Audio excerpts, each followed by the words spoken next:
Magandang araw mga kabubog. Ang gagawin pala natin ngayon ay dish rack cabinet. Ang nagustuhan ng kulay ng ating customer ay brown.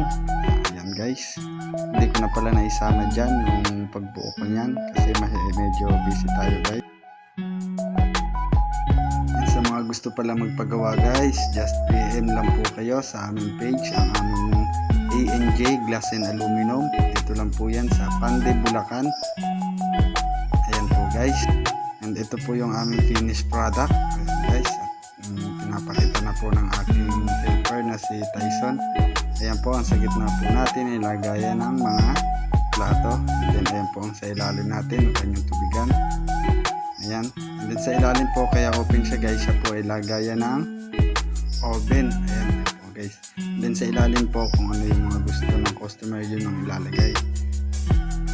And ito na guys ang aming finished product. Ayan, another customer satisfied sa ating gawa.